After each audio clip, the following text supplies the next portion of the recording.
Hello and welcome to New Consciousness Activation. Welcome, Daniel. Today we welcome Daniel Scranton. And Daniel, you are a channel and a sound healer, right? That's right. Yes, and I'll let you fill in any details you'd like to add.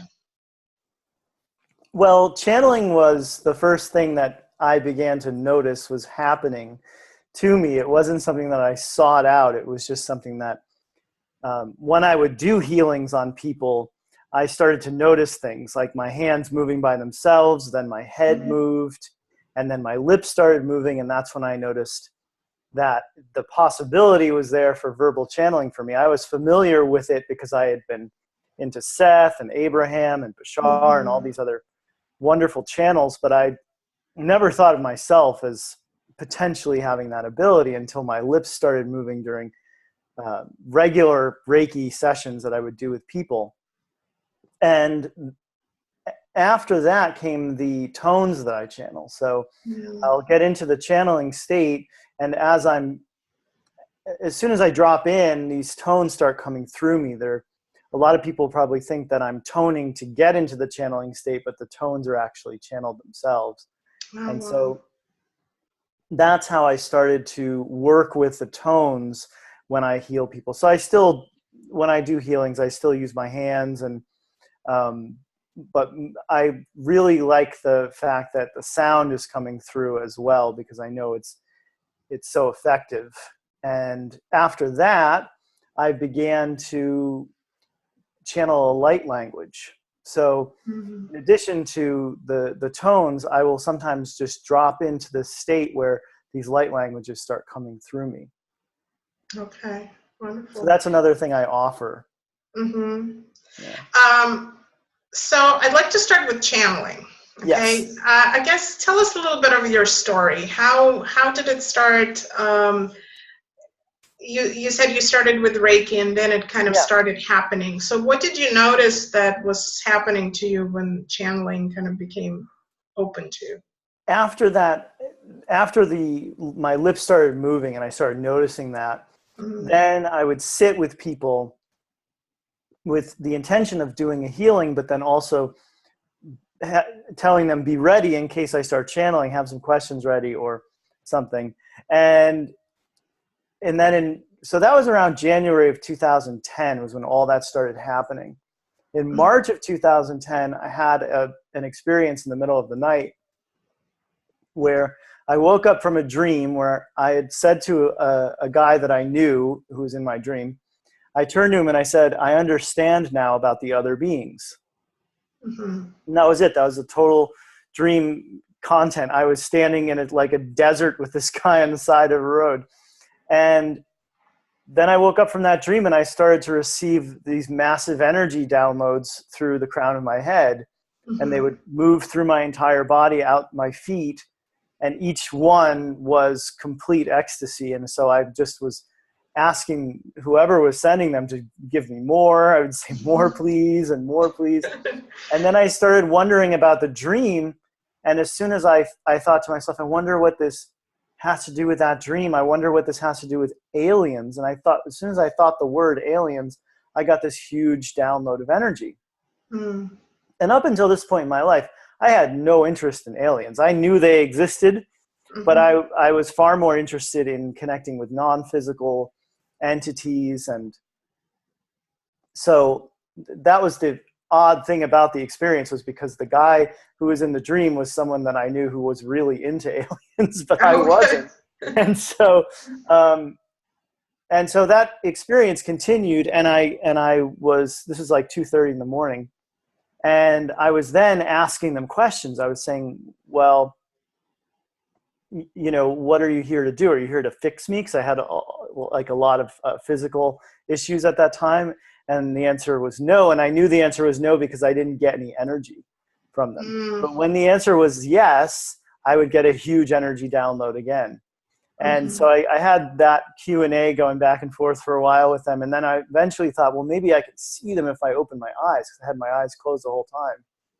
And I opened my eyes and it was like the energy started pouring through me all over again. Wow.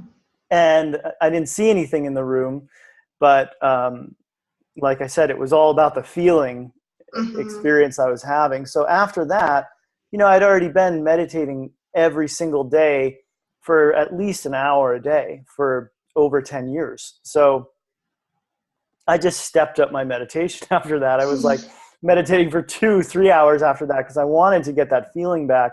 Right. I didn't know, I wasn't thinking like, oh, I'm going to train myself to channel. I just wanted to have that feeling again because it was beyond anything I've ever experienced. And so I got to the point where I was able to like give myself goosebumps and get, get all sorts of like good feeling states in my body, but never to the same extent as that one night. And so that was March of 2010. I started to verbally channel in November of 2010. And what happened right before that was I went to an Abraham Hicks workshop, which I was doing a lot of back in those days. I was traveling to see them. I'd go on their cruises and everything. And I was sitting there in the workshop, and I was very much in tune with energy at that point. So I really liked tuning into the energy that Esther was bringing through too. And all of a sudden my body starts to dry heave, like I'm going to throw up. And that had happened a few times before when I'd get into really deep meditation. Oh, we're having connection issues here.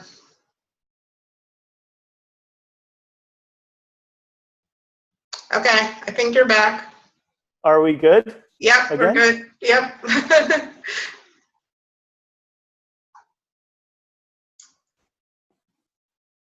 All right. Yeah. Go ahead. Okay, so like I was saying, I had had this experience of dry heaving a few other times in deep meditation. But to have it at this workshop, I was a little embarrassed, and I didn't want to be a distraction to the other people. So I stopped tuning into the energy, and then I talked to my friend after the workshop about it, and she said, well, maybe you should sit with me and our other friends tonight in the hotel room, because it was a 2-day workshop, and we'll see if you can channel. And I sat there, and I was doing a lot of this, and it was, there may have been like noises coming out of me, and dry heaving, but there was no words. And so my friends all said, oh, you got to ask Abraham about this. And I had talked to Abraham several times. I'd been in the hot seat several times before this. So the next day I'm sitting there at the workshop, and it's right after the lunch break, and I'm watching my hand raise itself. I'm not doing it intentionally. My hand is going like this. And then the time it got to like here, the person that was in the hot seat got out, and I felt all these goosebumps all up and down. And of course, Abraham chose me, and I asked them, what's going on here? What's happening to me? And they said, yeah. And they said, this is happening. You're going to channel, and you just need to stick with it, because it's just your resistance to it that's causing you to have the tension and the dry heaves. And so I stuck with it. I practiced with my ex-girlfriend at the time, who was my girlfriend at the time. She and I were Skyping all the time because she was in London and I was in LA. And so we were already Skyping 4 times a week. So I would practice with her 4 times a week.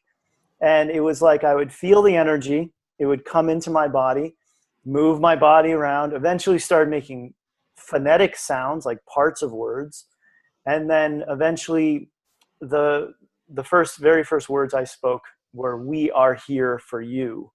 And that is what the group that calls themselves the creators always say whenever they come through me, that's how they start the transmission. So that was, like I said, November 2010, and I've been channeling ever since. So from what you're saying, then, am I getting it right that when you channel, it's almost like something comes in that you are not in control of, or you're not? Well, I'm in control. I can let go at any time of the channel. Like I can pop out. In fact, when I first started, there were times when I would pop out involuntarily. It would leave, and I wouldn't. But now, of course, so if I'm on a hike or taking a shower or getting a massage or doing something really relaxing, breath work, then I will start channeling. It won't be something that I decide to do. Now, if I'm hiking with someone else, I won't start channeling. But if I'm by myself, Archangel Michael will just start coming through me, or a light language or something like that. But I don't think of it as an intrusion. No, right. Yeah, I understand that. Well, I guess what I'm wondering is, are there different types of channeling, or is it sometimes right? Because that's what I'm kind of hearing. Because sometimes people sort of just get a sense of something, and then they speak it on their own, and then that would be what would we call that? Indirect voice channeling, or something like that. Like I call what I do direct voice channeling. Okay. But when you're talking to a psychic or a channel and they're saying, and my wife does this all the time, she'll say, they're showing me or they're telling me, but she also does direct voice channeling. But people, I know people who work that way, where they consider themselves to be more psychic, but everything is a form of channeling on some level. I mean, we're even channeling thought forms, and we're channeling, our genetic lines, history of whatever, we're channeling our egos, or we're channeling our higher selves, or it's really about what you want to channel, and being really specific about what you want to channel, and then being focused and tuning yourself to that vibration. That's really where we're all headed and where we want to be, and not just being, bounced around like a pinball, or receiving messages that we don't want to receive from, the television, the computer, the music on the radio, because there's a lot of things that are embedded in things that we don't even really know about. So the more attention we give, the more awareness we have to what it is we're allowing into our space and into our consciousness, the more we'll be in control of the reality that we experience. Absolutely. And when you channel, are you consciously aware at that time, or do you kind of plead? Okay. Sometimes time is different, depending on the session, a lot of it depends on the person I'm channeling for too, believe it or not. It's not all about me and the beings I channel. It's about the three or more of us that are connecting in that moment, and what how open the person is, what types of questions they're asking, whether they're receiving the energy, or whether they're all in their head and just wanting answers to, very specific questions that they then think all I have to do is get the right answer from the right channel, and then I'll know what to do in my life. Whereas these beings are more about being spiritual teachers, being guides, giving us downloads that we'll receive later on. So a person who's receiving a channeled session will often say to me things afterwards or later on via email or something. And it will be like they received something that was so much more than what was being spoken. And that's when the person is really benefiting from what you're doing. And usually when that information, that high energy information comes through, they are not really just channeling the words. They're channeling at multiple levels. So it can be the words are almost, as I hear, the words are almost a distraction to get you out of your own way. Yeah. So the mind has something to latch onto. Right. Get preoccupied while you actually do the work. So yeah, absolutely. So can you tell us more about this group that you channel, or a collective, I guess? Okay, yeah. I the do creators? A lot of them. Yeah, the creators were the very first ones. Okay. They're the ones I'm still the most comfortable channeling. And they're the ones who deliver the most interesting sounds at the beginning.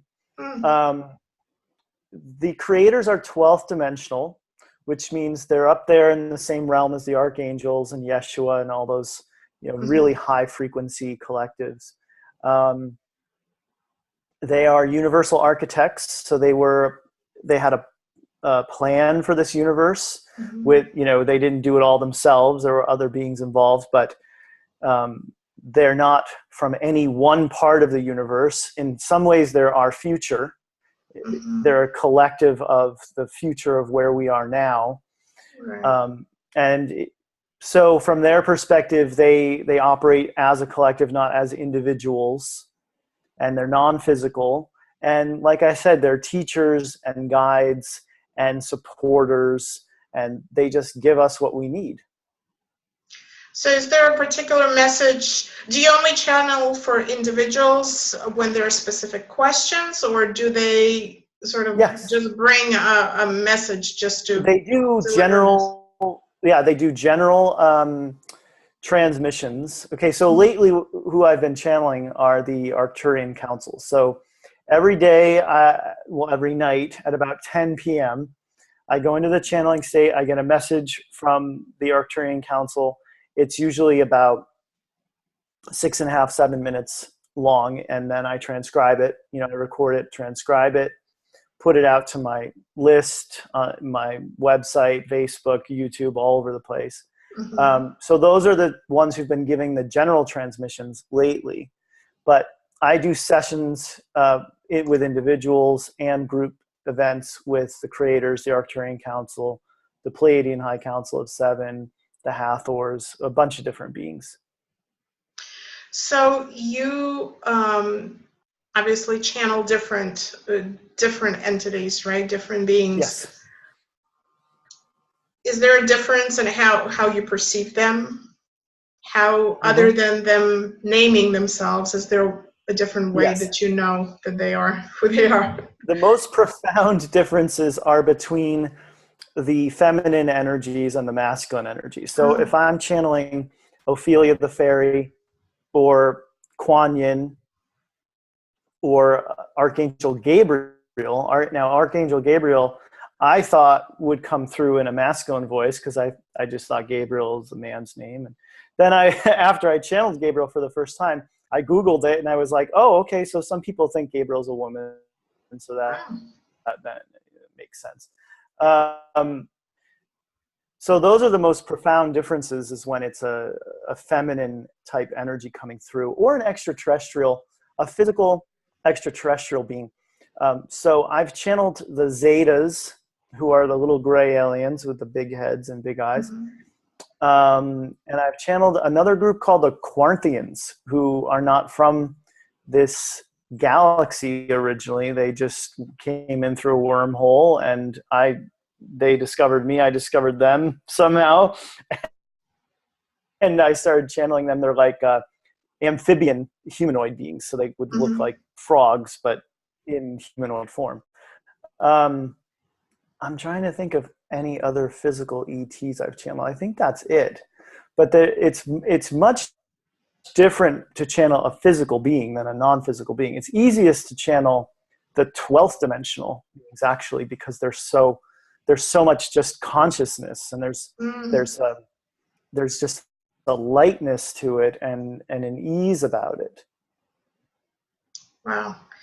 So I think what's also true is the longer I channel, the longer I've been channeling a particular group or entity for, the easier it is for me to connect to them as well. So it's like if you wanted to start speaking Spanish and you started taking Spanish courses 10 years ago and you'd been doing it for 10 years, you'd be more fluent in Spanish than if you said, I'm going to start taking German, and you just started taking it like a year ago. Right. Well, that makes sense. Yes. So I'd like to start getting into sort of a more practical, I guess, application for our viewers. But I have to ask you, would you be willing to channel for us here, maybe bring a message to the viewers? And that's completely up to you if you want to do that, or you want to do it now or later. Sure. Now, or do you want to do that now? We can do it now. We can do it. Let's do it now. Okay, so I'll bring through the creators. Okay. So here's what you're going to experience. It'll be 2 to 2.5 minutes of long overtones mixed in with yeses and okays. Okay. And then they'll come in, and they'll say, we are here for you. And then they'll just deliver a general message unless you want to ask a question. A general message is okay. And the yeses are you communicating with them, kind of establishing a connection? No, as soon as I see, and there'll also be a lot of movement. Okay. So again, just like when I was saying before, my hands, they move themselves sometimes. That's what's happening. It's all involuntary. It's all channeled. The movements, the yeses, the sounds, all of it. So now when I drop into the channeling state, it's immediate. And then it's just that warm up period to get me, you, everyone else who will hear this on the same wavelength. Okay, perfect. Okay. Yes. Yes. Yes.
We are here for you.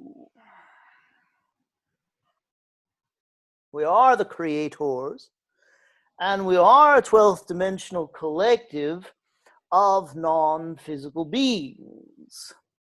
Now, you might wonder what that means exactly. What does it mean to be in the 12th dimension? You understand conceptually what being non-physical might mean, not having a physical body. However, when you think of dimensions, you probably think of places. Places that are different from where you live now. So if where you live is thousands of miles from another place on planet Earth, you would take your physical body and travel to that place and then find yourself in that location. Dimensions are frequency ranges. You operate now as fourth dimensional beings who are shifting to the fifth dimension. So what that means is you are training yourselves to exist in a higher frequency range all the time. Right now, you slip into the fifth dimensional frequency range from time to time. You do that when you are not in your heads, but when you are in your hearts, when you are grounded, present, and feeling love and compassion in your hearts.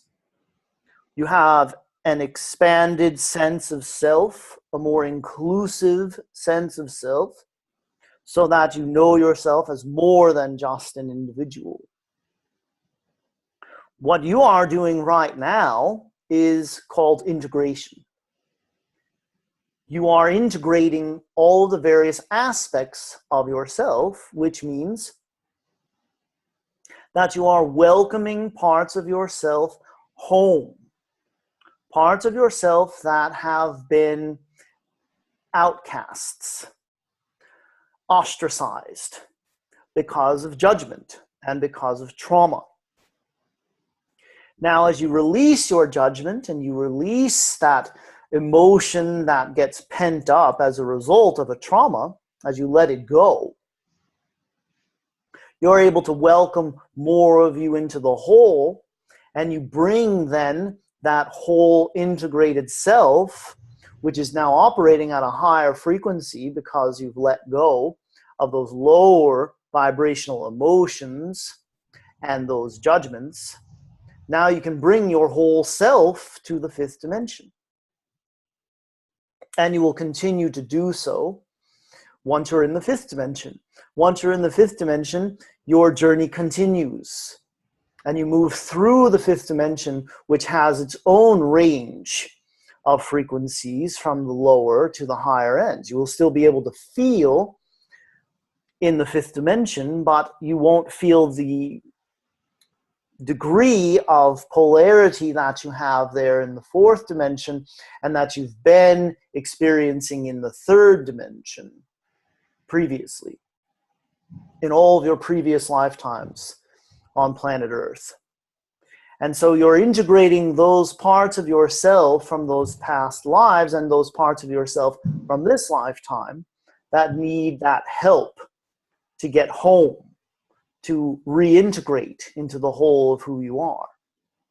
Now, from where we are in the 12th dimension, we can experience all of the dimensions that are quote unquote lower. And by lower, we simply mean not vibrating at as high of a frequency. So it's not a judgment in that sense of there's higher or better and there's lower or worse. It's just different. If you think of ice as a lower vibrational version of water and water as a lower vibrational version of steam, then you get the idea. It's just the molecules aren't moving as fast when you have ice. And the energy is just not moving as fast when you're in a lower vibrational plane of existence. Now, as we integrate all dimensions within ourselves, we then get to ascend to the source energy dimension. We get to go home, in a sense. And that's where all of you are going eventually. You're all going home. You keep reincarnating and reincarnating to give yourself more and more experiences, not because you need to prove that you're worthy of being in that source energy dimension, but because you wanted a journey. You set out to have a journey to feel what it's like to first separate yourself from source and be unintegrated with all these aspects of you scattered about, and then to put all the parts of yourself back together so that you can experience the wholeness and the oneness once again that is source, and then you will continue on your journey from there. We all will.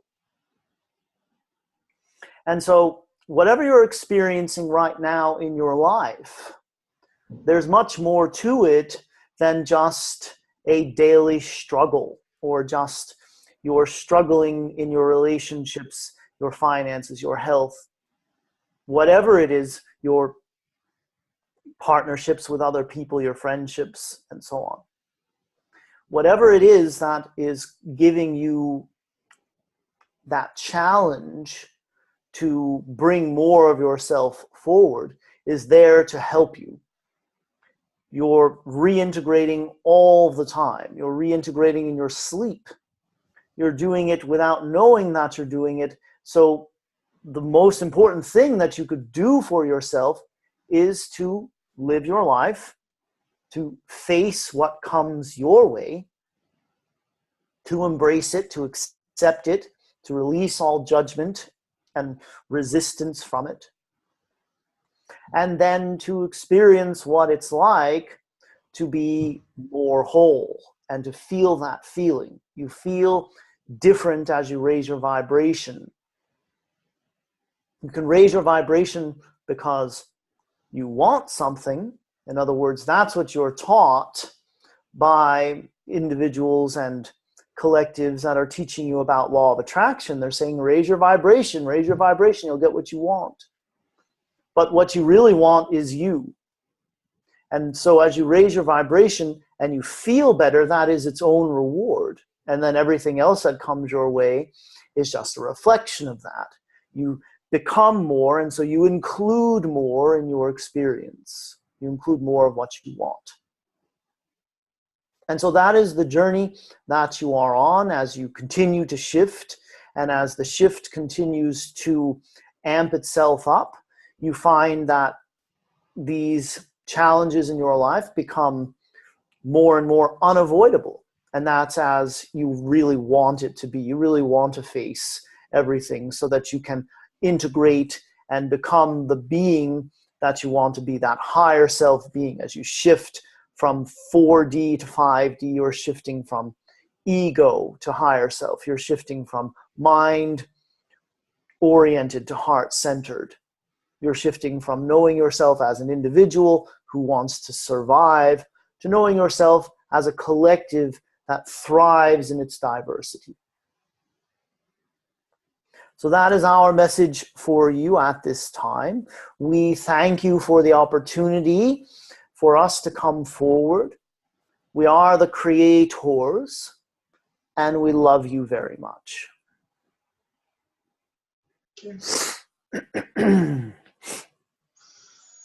Hello. Hi, thank you. Yes. That was beautiful. Thanks. Wow. Yeah, put me right into a trance. Did you start going when you heard the tones? Yeah, they're powerful. They're Yeah. really powerful. I got that feedback at one time, and then I thought I should start like doing more with these. And so I started putting out recordings and saying, like, you know, if you listen to these tones, they can induce you into the channeling state. And so I infuse different tones with different intentions. That's what I do. Okay.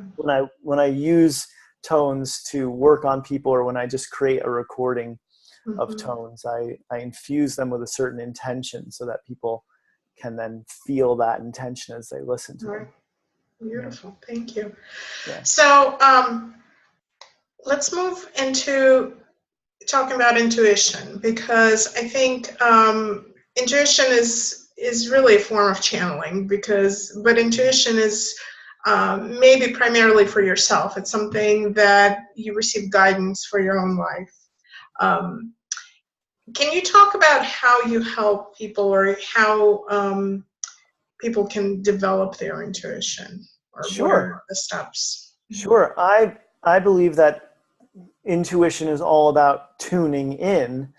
And so you almost have the word tuning in the word intuition. It's about really being aware of what's going on inside of you. So you get an impulse to do something, and it probably happens at least 3 to 4 times every day. You get an impulse to take a certain action, and then you have that option in that moment. And most people are unaware that they're making a choice in that moment between sticking with that impulse that comes from the intuition, that comes from your guides, They choose between that, or they choose between logic and reason. And logic and reason says, well, it didn't work out before, so why would I do it again, or something like that. Right. I'll give you an example. So my wife and I love to go on hikes. And so we hike at least 4 times a week. And we've been going the same hike for a really long time. And our car window got broken one day while we were hiking. And we knew that it was something that was happening in this particular parking lot for this hike to other cars as well, because we pulled in after we got our window fixed. We pulled in again, and there's a cop there and someone reporting. So we didn't feel comfortable continuing to go to that particular spot. So we decided we're going to go to this other one that I had been to before. I had taken her to once before, and it wasn't our preference. You know, we would prefer to go to the one with all the break-ins. But so anyway, we're driving to this other hike, and I got the intuitive hit to do one that was slightly before the one we were going to. So I had only done this one once before, and I thought it was too short. I didn't think it could fulfill my hiking needs. But I said, let's try it. Let's try it out again. And so we're on that hike, and we're just falling in love with it. There's all these little trails off to the side that I'd never explored on that one time that I'd been there before. So now that's our favorite hike. So just listening to that moment where I was like, maybe we should go here instead as we're on our way to the other one. So things like that, where I didn't talk myself out of it. I didn't say, yeah, but that was too short. You know, I just trusted that there was a reason why we should check that one out. So, and that's, well, so let me take a little detour there. So that is a very practical application of it. And I really want people to see in the way in which the things that we're talking about in these conversations, that they can really improve the quality of your life. They can be real for like regular people, things that can provide you guidance on a daily basis. Not everybody perhaps is going to channel, Archangel Gabriel, but but you can you can have this internal guidance that comes through to you if you just begin to listen to it, right? Listen to it, trust it. Right. You know, what harm could it do to try something new that you're getting an impulse to do? Right. So are there steps that can you do, maybe a little just a few minute exercise or something that you can help our listeners get in touch with or learn how to begin to listen to their intuition? Sure. Okay, so if you have something that you need to make a decision about, maybe it's between one thing and another thing, or maybe it's between several things, just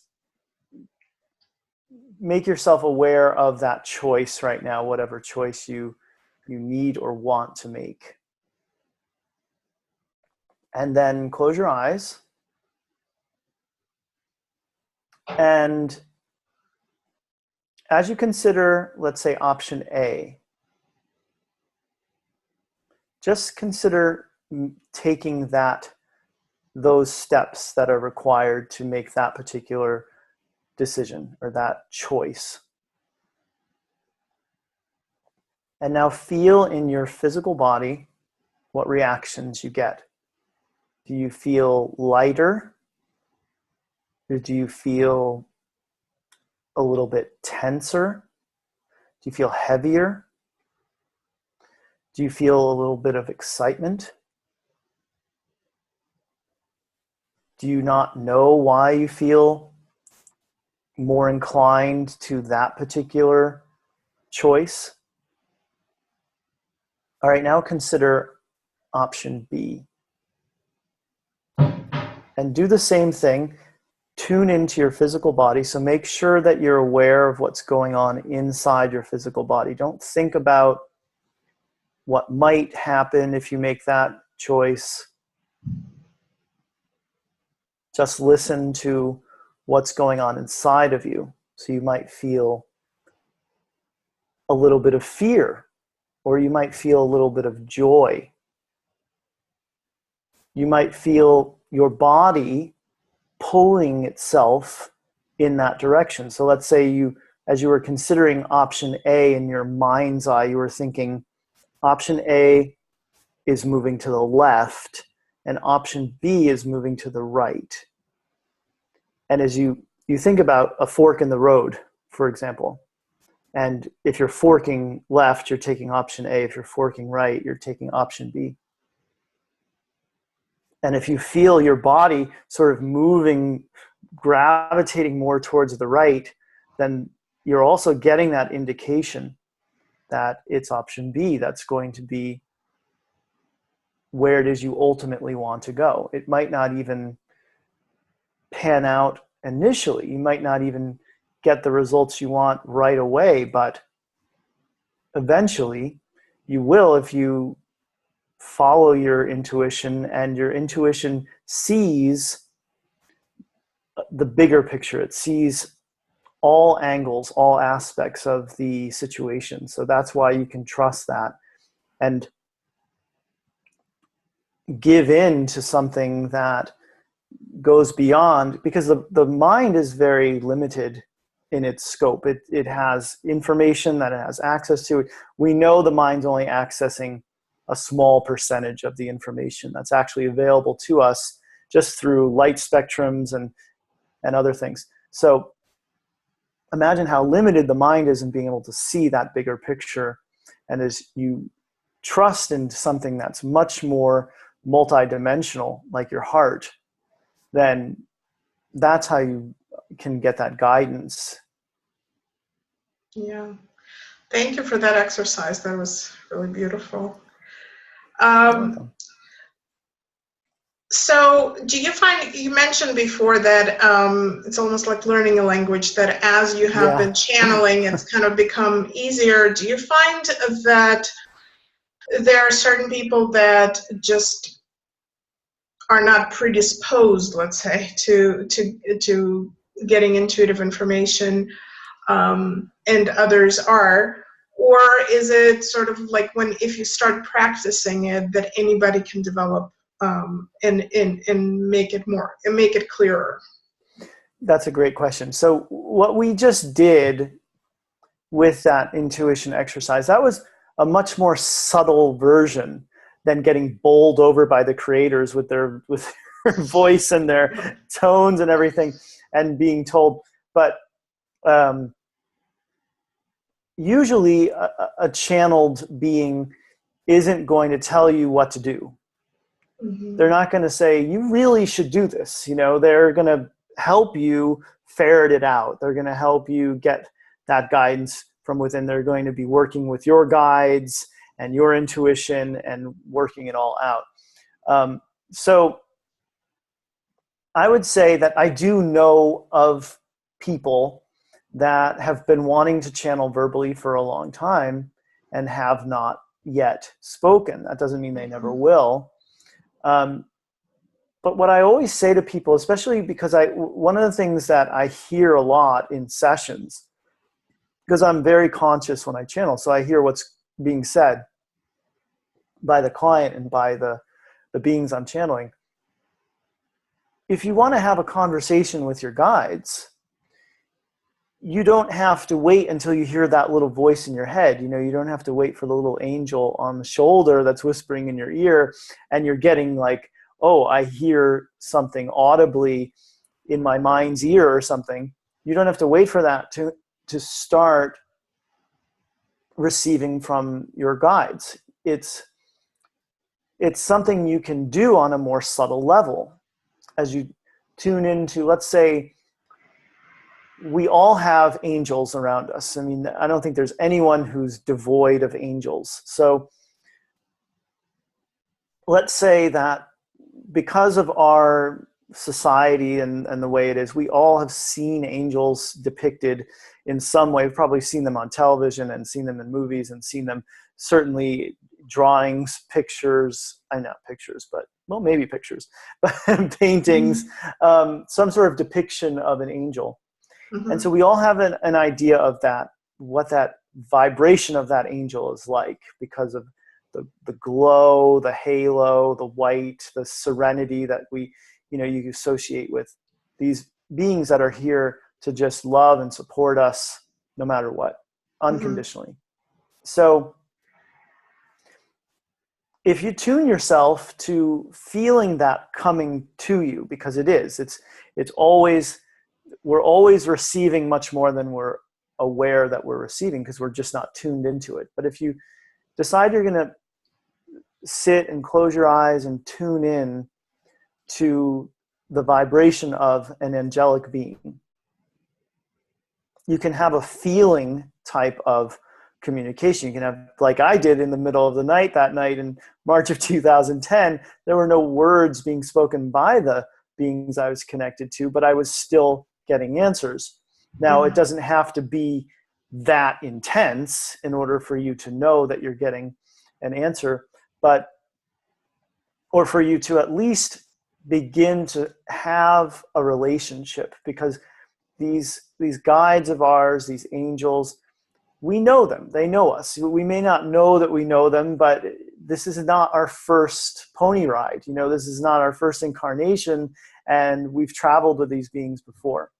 Sometimes we've been the guides and they've been the incarnate beings. So we have a relationship if we seek to establish that relationship by feeling them. In the same way, when you're with someone you love and you're sitting close to that person, you feel the vibe coming off of that person. You like how you feel in that person's presence. And you know that if you were, say, seated at the counter of a diner somewhere and some really angry person came in and sat next to you, you would feel it coming off that person. You would not want to be sitting next to that person. And so we do have this ability with the non-physical beings as well, that we have the option of connecting with. And as we feel into it, we can receive more that's nonverbal. As people often say, most communication is nonverbal.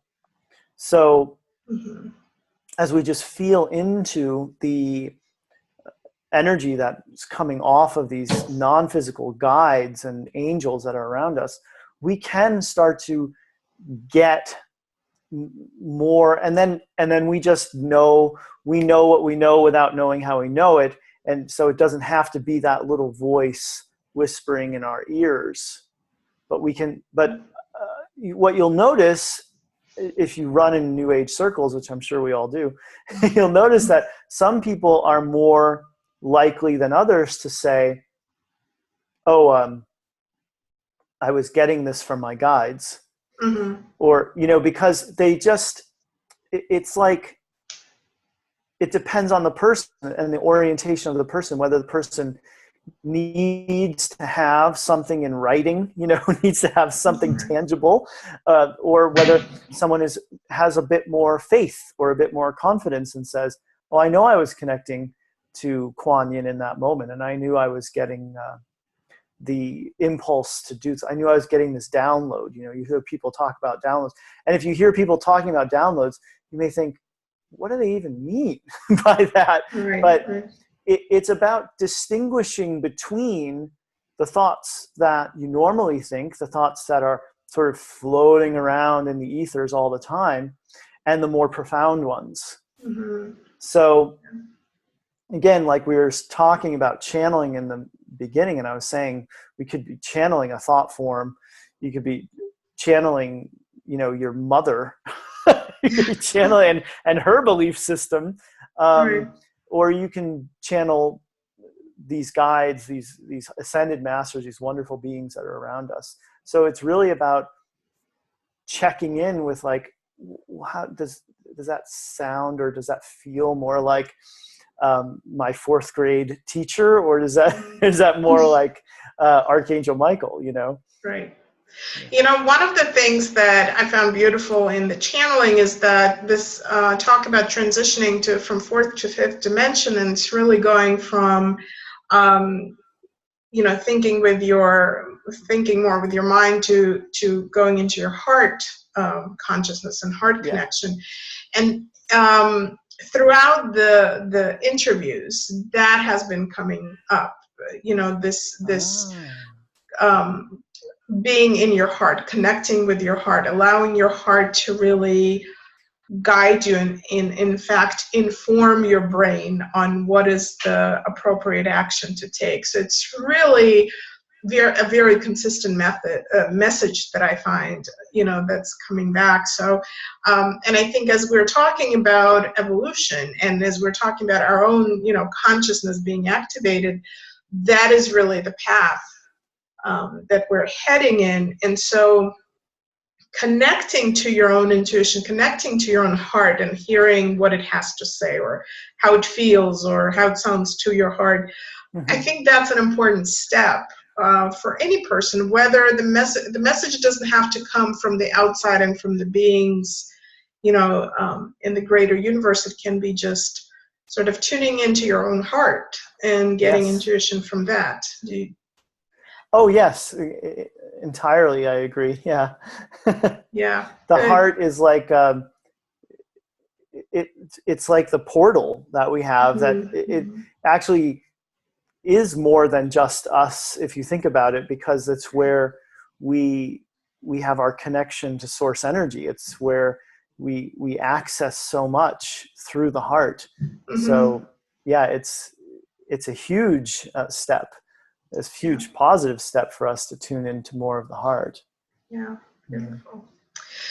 So let's switch a little bit to talk about meditation. Right. That's one of the ways that we can definitely connect with our inner voice, our inner thoughts, our inner being, kind of come into balance within ourselves. So I know you practice meditation. So can you talk to us about what value you see in that and how you approach it?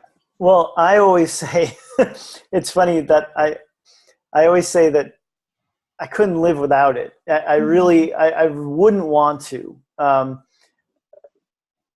At a certain point in my 20s, I realized, no matter how much sleep I get, I'm tired. And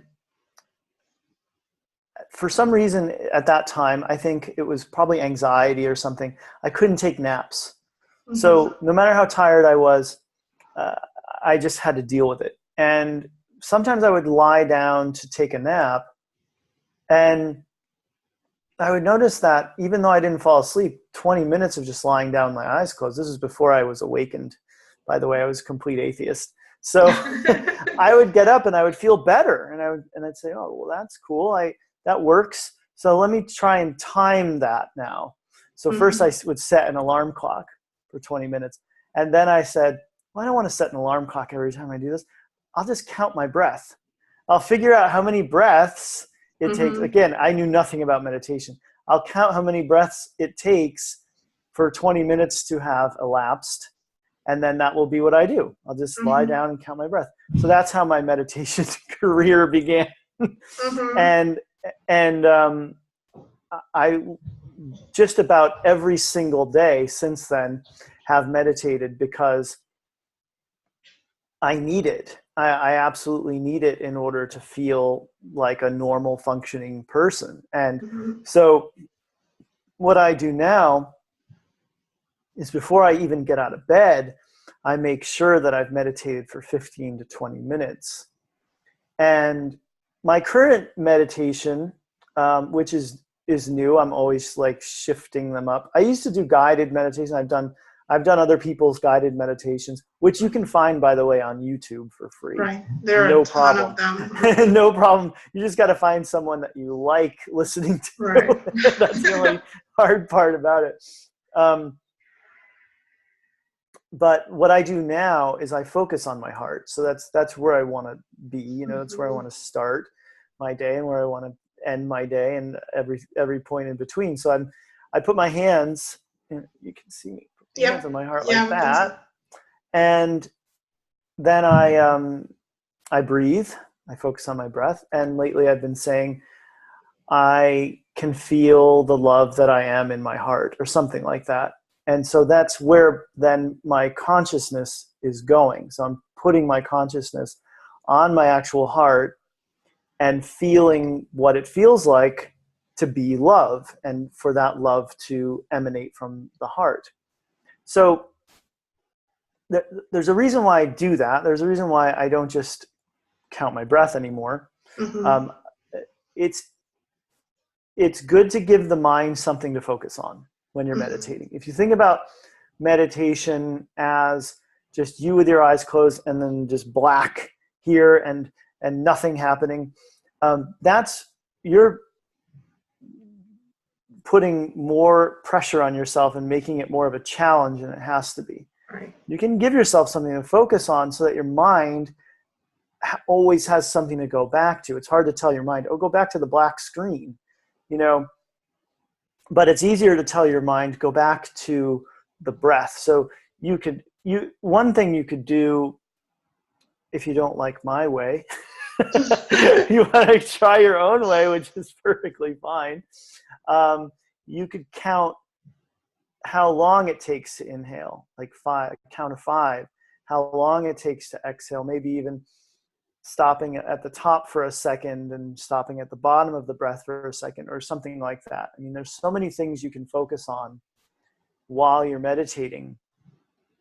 Ultimately, if you focus on the feeling that you're getting, that it's not just, because sometimes I'll admit too, sometimes it's just something I want to get through, just want to get it over with. And then I'll realize, like, oh, actually, this could be like the best part of my day if I really put my attention on what I can breathe in. So what we have available to us now, especially, are tons of energies that are coming to us from a higher frequency.